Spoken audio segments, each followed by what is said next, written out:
Warriors, welcome back to the Realm Kast for a new Tarkatan bite-sized episode. Today we unravel the lingering tale of betrayal that kept Ash Williams out of Mortal Kombat 11. Join us as we expose the inside story that left creators Sam Raimi and Bruce Campbell outraged. I'm your host, the Mortal Kombat fan Tim. And I'm your host, Yanni. And today we untangle the saga of Ash's exclusion from Mortal Kombat 11, with newly acquired information that takes the story for a surprising turn. Stick around, because what you're about to discover will actually change the way you see Mortal Kombat 11's DLC.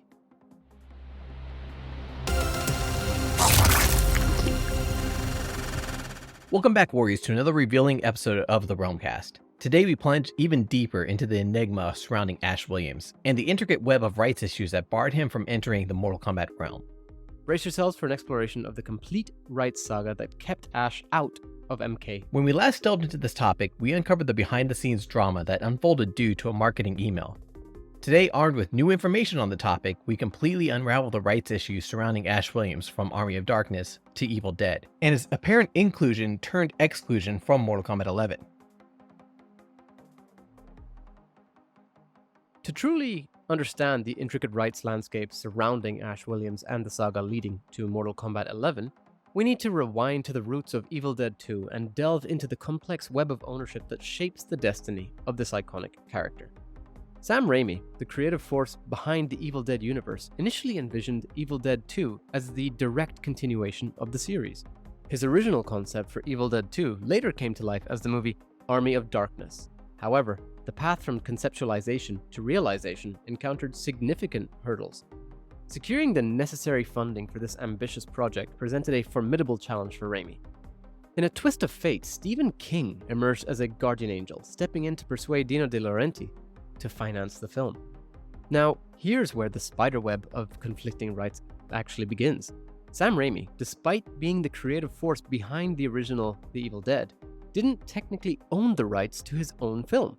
The Evil Dead was self-financed, with Raimi himself acting as the studio. The film was leased to various studios worldwide for home video and theatrical releases for several years. However, during the production of Evil Dead 2, an obstacle arose. Irvin Shapiro had sold the international distribution rights to The Evil Dead to dozens of different studios globally for a limited amount of time. These studios included the likes of New Line Cinema in the United States and Palace Pictures in the United Kingdom. This number of entangled distribution deals actually posed a challenge for The Evil Dead 2. If the sequel were to use footage from the first film in the recap sequence, Raimi would have needed permission from many studios around the world. The logistics of obtaining such permissions proved impractical at the time. This challenge led to the decision to reshoot the recap of the first film for Evil Dead 2, altering the narrative flow and creating a unique set of rights issues.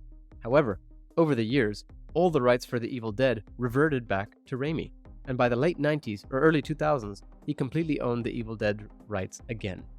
Before all this occurred, Army of Darkness was supposed to be released in 1992.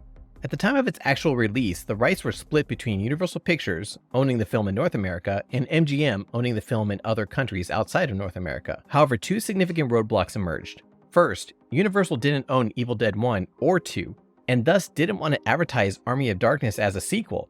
All-American promotional materials deliberately billed Sam Raimi as the director of Darkman, strategically avoiding mention of the Evil Dead films. The second issue, in 1992, Universal had a legal dispute with Dino De Laurentiis, one of the producers of Evil Dead 2 and Army of Darkness. The feud was over the character Hannibal Lecter from Silence of the Lambs, and wouldn't be resolved until 1993. This legal feud complicated matters and made Universal reluctant to associate Army of Darkness with the Evil Dead franchise. These complex rights issues surrounding the earlier films in the series created a domino effect that would impact the portrayal and inclusion of Ash Williams in subsequent projects, including the gaming realm, all these years later. This division of rights would later create complications for the 2015 TV series Ash vs. Evil Dead, when it came to referencing or even using footage from the Army of Darkness. If Ash vs. Evil Dead were to use footage from Army of Darkness, permission would have been needed from both Universal and MGM. Now, onto Mortal Kombat.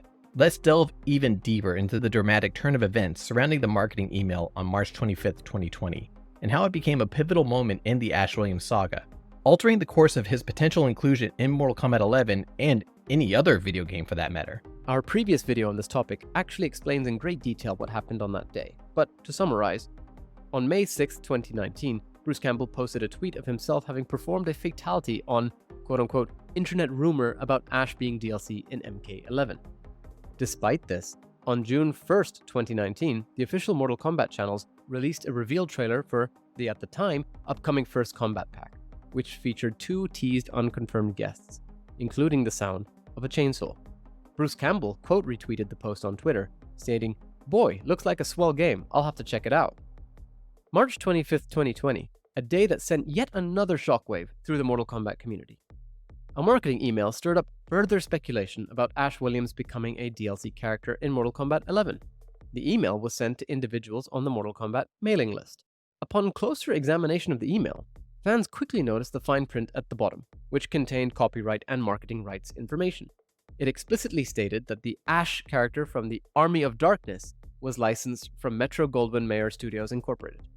This revelation further fueled the excitement and speculation among fans, as it appeared to indicate that Ash Williams was indeed joining the Mortal Kombat universe, and that it was inevitable, regardless of Bruce Campbell's claims.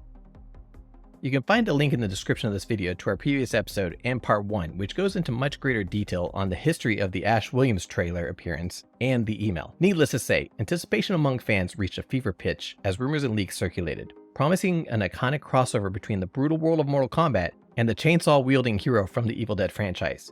However, little did anyone know that the path of this gaming collaboration was about to take an unexpected turn. Unconfirmed rumors are that behind the scenes, before this email was sent, work on bringing Ash Williams to Mortal Kombat 11 was already underway within the walls of NetherRealm Studio.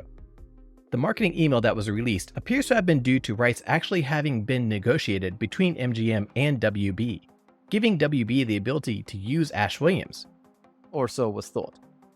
The marketing email, with its reference to licensing Metro-Goldwyn-Mayer Studios Incorporated, created a buzz around Ash Williams potentially joining Mortal Kombat 11. The marketing email, which seemingly confirmed Ash Williams as a DLC character, blindsided not only the fans, but actually also Sam Raimi and Bruce Campbell. It's speculated that both Raimi and Campbell had reservations upon discovering this news through a public email. The lack of communication and the manner in which they learned about Ash's apparent inclusion in Mortal Kombat 11 most likely left a bitter taste, prompting serious reservations on the character actually joining the series. The news of their character's participation, which should have been a moment of excitement and celebration, turned into a situation where creative control slipped away from the hands of those who birthed the iconic character once again. Sam Raimi and Bruce Campbell most likely felt a sense of disrespect not being included in the decision-making process about the fate of Ash Williams in the gaming realm. The marketing email, which was meant to excite fans, inadvertently ignited a behind-the-scenes turmoil that would ultimately contribute to the withdrawal of Ash Williams from Mortal Kombat 11. The clash of creative control, lack of consolation, and the unexpected nature of the reveal all played a role in reshaping the narrative of Ash's journey in the gaming world. The fallout from the leaked email led to a crucial decision. Ash Williams would be pulled out of Mortal Kombat 11. The decision wasn't merely about rights, it was a stand against the overreach of Warner Brothers and the lack of consideration to the creative minds behind Evil Dead. In a recent discussion with the AV Club about the upcoming film Evil Dead Rise, Campbell was questioned about the persistent desire among fans to see Ash Williams make an appearance in Mortal Kombat 12, which is now known as Mortal Kombat 1. His response adds a fascinating layer to the ongoing saga, which needs to be re-examined. When asked about the possibility of Ash joining Mortal Kombat 12, given the overwhelming fan interest, Campbell took a rather firm stance. He expressed that he is not, quote, interested in loaning Ash out, end quote, to other people's games. Instead, he proposed a different scenario, a unique and intriguing vision for Ash's interaction with other iconic horror characters like Freddy and Jason should make their way into the Evil Dead game. In his own words, Campbell stated in response, "No, I don't want Ash to appear in other people's games. Other characters like Freddy and Jason should be in the Evil Dead game. You should be able to play as Freddy, you should be able to play as Jason, and then have Ash fight those guys." Bruce Campbell's tongue-in-cheek comment about Mortal Kombat characters guest starring in an Ash Williams game now takes on a new perspective. It seems that Campbell's playful remark was, in fact, a subtle expression of frustration, emphasizing the importance of creative collaboration and respect. The revelation that arrangements had been made to bring Ash to Mortal Kombat without Campbell or Raimi's approval bring a new layer of understanding to Bruce Campbell's statements. It becomes clear that these remarks might have been more directed towards studio heads and decision makers, rather than the audience and fans. This statement isn't just about Campbell's firm stance on Ash's involvement in other franchises, but more so his desire to maintain creative control and keep Ash within the confines of the Evil Dead universe, as well as to demonstrate an expectation of respect. As we navigate this intricate web of rights and creative considerations, Bruce Campbell's perspective provides valuable insights into the delicate balance between lending out beloved characters and preserving their integrity of their respective universes. The drama surrounding Ash Williams in Mortal Kombat 11 isn't just a clash of characters, or lack thereof within the games at least. Just as it was with the rights of the original Evil Dead, it's a clash of creative minds and corporate decisions. The fallout from the studio's decisions seem to have played a pivotal role in the withdrawal of Ash Williams from Mortal Kombat 11, leaving fans and the creators alike in the dark about what could have been. This saga highlights how including the rights owners in crucial decisions could have paved a smoother path for everyone involved, ensuring a more collaborative and well-informed process. The rights issues surrounding Ash Williams trace back to the origins of Evil Dead 2 and the reshooting of the first film's recap. Fast forward all the way to Mortal Kombat 11, and the marketing email becomes the catalyst for a fallout that exposes the challenges of navigating the intricate landscape of character rights. The issues behind the rights in this situation unveils a narrative where creative vision clashed with corporate decisions, leaving Ash Williams on the sidelines of Mortal Kombat 11. As we've journeyed through the tangled web of rights, the drama, and the unexpected turns, you're probably wondering, what's next for Ash Williams? One thing is for certain, the legacy of Evil Dead stands strong, as Sam Raimi and Bruce Campbell's vision of Ash remains untamed. So Warriors, the Ash Williams rights saga might be complex, but it's a testament of the enduring spirit of creativity. What are your thoughts? Do you believe the situation can be rectified and that Ash would ever grace the Mortal Kombat universe? Share your opinions in the comments, and in the meantime, show your support by liking and sharing this video.